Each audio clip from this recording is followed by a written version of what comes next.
Hello everybody and welcome to Whiskey Daddy Review number 22. And as promised, today I'm bringing you the High West Yippee. And this is batch number 1. Alright, now what is this? This is basically a specialty release. They do once a year, twice a year. I'm not 100% sure of that. I think it's once a year, but this is the very first batch. They're on batch number 8 now. And it is their double rye, which is a combination of a 2-year rye, which is 95% rye and 5% malted barley, and a 16-year-old rye whiskey that is 53% rye and 37% corn. So you're getting a combination of a young, sharp rye and an older, smoother, sweeter rye with the accompaniment of the corn. And those are blended together. That makes their double rye. And then they take their double rye, which is a standard release, and they finish it in barrels of vermouth from California and Syrah from California. And that's where they get this. Non-chill filtered, 46% alcohol. Beautiful little red color there. Got it in the Glencairn, as always, with the top.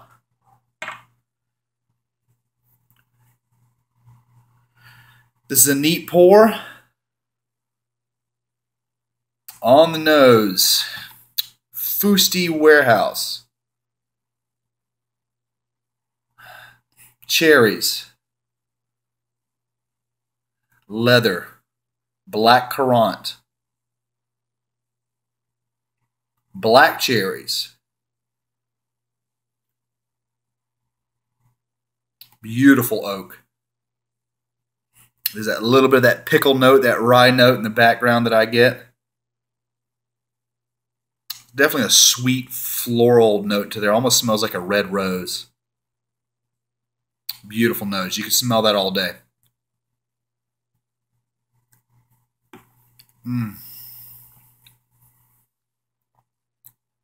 Pretty sweet. The arrival, you get the vermouth, you get the cherry, you get this honey sweetness in the background there. And then the development, the rye starts to sort of take over then. Finish medium finish on it.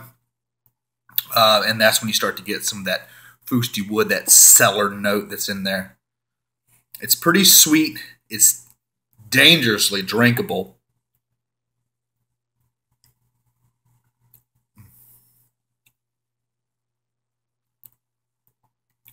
Just a combination of beautiful oak, vermouth, Syrah, all those red fruits in there, with that nice little rye in the background. Mouthfeel on it is a little bit thin. This is another one I'd love to feel at cask strength. It is non-chill filtered, but they have watered it down to 46% drinking strength. I'll throw a little bit of water in there. Let that sit for a second. And then I'm going to let you know, it does make a great Manhattan, and they actually recommend making a Manhattan with it. Sorry I didn't have my fancy cherries to put in that one, but I make the Manhattans with 2 1/4 ounce of the actual alcohol itself, 1/3 of an ounce of sweet vermouth, 2 dashes of Angostura bitters, and 2 dashes of orange bitters, and it makes an excellent Manhattan. Put all that in your mixing glass, mix it up. Strain it into your Manhattan glass. Throw yourself in a nice cherry.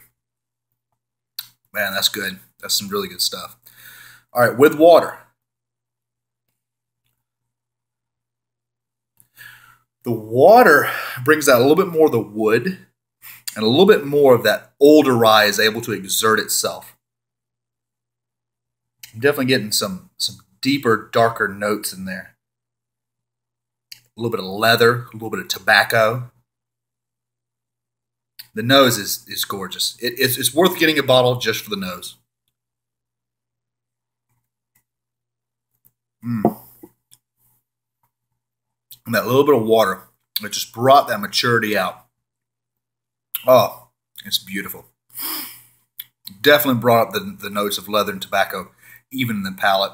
Just taking that cherry, made it darker. I'm getting a little bit of like blackberry in there now as well. Lots of fruits in there. There's not as much rye on the palate as there is actually in the nose itself. Interesting product. It's good, and it's great for a mixer. It also makes it very, very good old-fashioned. So you got to give that one a shot too. I recommend it. Yippee High West. They make some pretty interesting products. Go in there, check them out. Of course, they don't endorse me or anything like that. I'm just letting you know. Make sure you like and subscribe. I appreciate you guys watching. And as always here on Whiskey Daddy, we bid you adieu.